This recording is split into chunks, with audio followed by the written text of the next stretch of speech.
नमस्कार, जय हिंद साथियों। साथियों, आज की वीडियो में हम बात करेंगे कि राजस्थान में जो 4th ग्रेड वैकेंसी का दस्तावेज़ सत्यापन हो रहा है, अब यहाँ पर साथियों टोटल 9 मंडलों में से 8 मंडल का दस्तावेज़ सत्यापन का कार्य है कंप्लीट हो चुका है। राजस्थान में टोटल 8 मंडल ऐसे हैं जिनमें पहला अवसर दिया जा चुका है, दूसरा अवसर भी दिया जा चुका है और तीसरा और अंतिम अवसर भी दिया जा चुका है। अब साथियों यहाँ पर कंप्लीट जो एब्सेंट कैंडिडेट अब रहे हैं, उनकी सूचना है वो निदेशालय स्तर पे 8 संभाग तो भेज चुके हैं। साथियों अब यहाँ पर केवल एक संभाग बचा है जयपुर संभाग, जो कि यहाँ पर तृतीय और अंतिम अवसर का मौका विद्यार्थियों को दे रहा है। साथियों 4th ग्रेड भर्ती में जो भी अभ्यर्थी है सेकंड लिस्ट में एब्सेंट रह गए हैं जयपुर मंडल के लिए, उनको यहाँ पर अंतिम और तृतीय अवसर यहाँ पर दिया जा रहा है।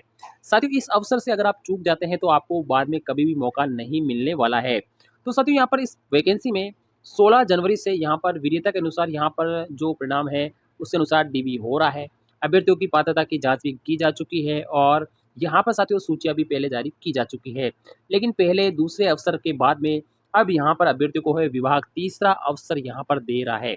अब साथियों यहाँ पर अगर आप जयपुर मंडल से हैं तो जयपुर मंडल की हम बात करते हैं। जब पहला अवसर था उसके बाद में दूसरा अवसर यहाँ पर दिया गया था।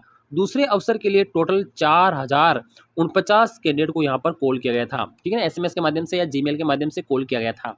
उसमें से मात्र जो कैंडिडेट पहुंचे हैं वो केवल 89 कैंडिडेट ही यहाँ पर पहुंचे थे सेकंड अवसर में।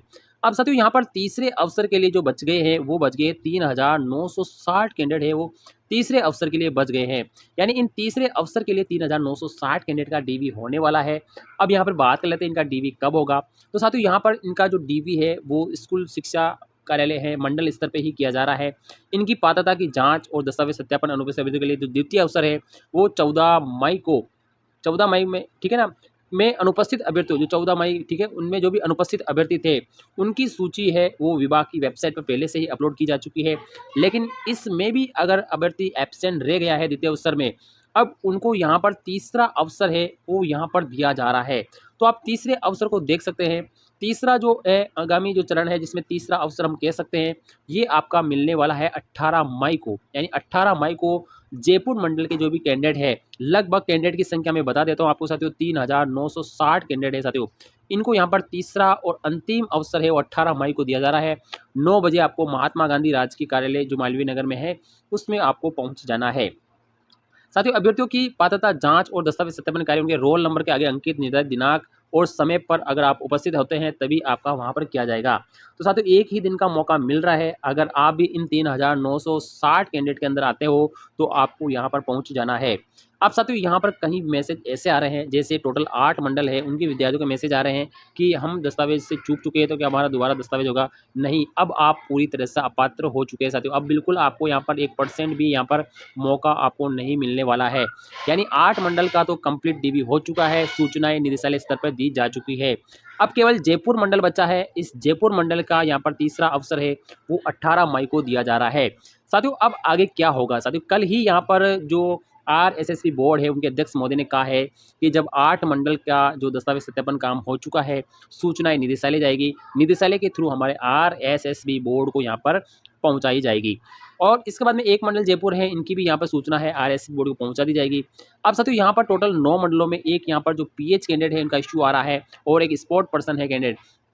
पीएच जितने भी है साथियों इनका री मेडिकल हो रहा है, तो इन मेडिकल का शेड्यूल वैसे जारी किया जा चुका है और ये चल भी रहा है। लेकिन साथियों इसमें थोड़ा समय लगेगा क्योंकि इनका पहले यहाँ पर परीक्षण होगा, उसके बाद में इसकी रिपोर्ट आएगी, रिपोर्ट निदेशालय जाएगी, निदेशालय से यहाँ पे सीधी आरएसएसबी बोर्ड पहुंची जाएगी, उसके बाद में ही आपका फाइनली रिजल्ट जारी किया जाएगा साथियों, ठीक है ना। तो साथियों कल अध्यक्ष महोदय ने भी कहा है कि रिजल्ट अगर जितना लेट होता है उतना ही फायदा आपको मिलने वाला है। यानी अगर रिजल्ट लेट होगा तो इसमें जो कैंडिडेट है साथियों, बहुत सारे कैंडिडेट है जो कि यहाँ पर डीवी नहीं करवाए हैं तो वो तो वैसे ही जा चुके हैं। अब साथियों कुछ विद्यार्थी ऐसे भी हैं, इसमें 2 फैक्टर है आपके फायदे होने के साथियों, ठीक है। एक तो साथियों यहाँ पर टोटल 1.60 लाख लोगों का यहाँ पर डेटा जारी किया गया था, यानी उनको डीवी के लिए कॉल किया गया था। अब साथियों टोटल अगर 9 मंडल की बात करते हैं तो प्रत्येक मंडल में कुछ ना कुछ अभ्यर्थी है जो कि एब्सेंट रहे हैं। वो जो एब्सेंट कैंडिडेट है ना, इन 9 मंडलों में जो भी एब्सेंट कैंडिडेट है ना, उनका मतलब है कि इनका कहीं न कहीं साथियों चयन हो चुका है, इनका कहीं न कहीं चयन हो चुका है। तो ये तो इस भर्ती में कॉम्पिटिशन नहीं आज़माएँगे क्योंकि रिज़ल्ट इनका शामिल ही नहीं होगा, रिज़ल्ट काउंट ही नहीं होगा क्योंकि डीवी में ही नहीं पहुँचे। पहले भी हमने अभियान चला के उन विद्यार्थियों को आगाह किया गया था, अगर आपका चयन इससे उच्च स्तर की वैकेंसी में हो जाता है, यानी 4th ग्रेड से उच्च स्तर में अगर आपका चयन हो जाता है, तो आप इसमें डीवी बिल्कुल मत करवाइए, क्योंकि अगर आप डीवी करवाते हैं, तो रिज़ल्ट घोषित किया जाएगा। रिज़ल्ट के बाद में आपकी जॉइनिंग होगी, अगर आप वहाँ नहीं पहुँचेंगे, तो वो सीट साथ ही उसके लिए वेटिंग जारी की जाएगी। तो इससे बचने के लिए पहले से ही आपने डॉक्यूमेंट वेरिफिकेशन नहीं करवाया है, तो आपको हटा के बाकी कैंडिडेट का रिज़ल्ट जारी किया जाएगा, तो इसमें एक भी सीट खाली रहने के चांस नहीं रहेंगे। अब साथियों यहाँ पर देखो, वो एक कैंडिडेट तो वो हो गए जिन्होंने दस्तावेज सत्यापन ही नहीं कराया है, तो वो रिजल्ट में शामिल नहीं होंगे, देख फायदा तो वो है। एक साथियों यहाँ पर ये है कि रिजल्ट लेट आता है, तो साथियों कुछ विद्यार्थी ऐसे हैं जिन्होंने डीवी करवा दिया है, फिर उनका कहीं न कहीं चयन हो गया है, तो उनका तो रिजल्ट जारी किया जाएगा, लेकिन जॉइनिंग के वक़्त वो नहीं पहुँचेंगे साथियों, ठीक है? तो नीचे वेटिंग वालों का नंबर उसमें आ जाएगा साथियों, ठीक है ना? तो रिजल्ट थोड़ा लेट होगा, तो अभी क्या है साथियों, जैसे रीट 3rd ग्रेड का जो भी चल रहा है, उनकी भी जल्द ही जॉइनिंग हो जाएगी। इसके अलावा 2nd ग्रेड के भी एग्ज़ाम हो रहे हैं साथियों, ठीक है ना? इनके भी जल्दी ही यहाँ पर रिजल्ट जारी कर दिए जा रहे हैं, तो इनका भी यहाँ पे चयन हो जाएगा। तो ये सब कैंडिडेट जब बाहर निकल जाएँगे, इसके अलावा रेलवे के कैंडिडेट यहाँ पे जा रहे हैं जल्दी-जल्दी, ठीक है? तो इन कैंडिडेट के जाने के बाद में साथियों 4th ग्रेड में सबसे ज़्यादा फ़ायदा हमें होने वाला है।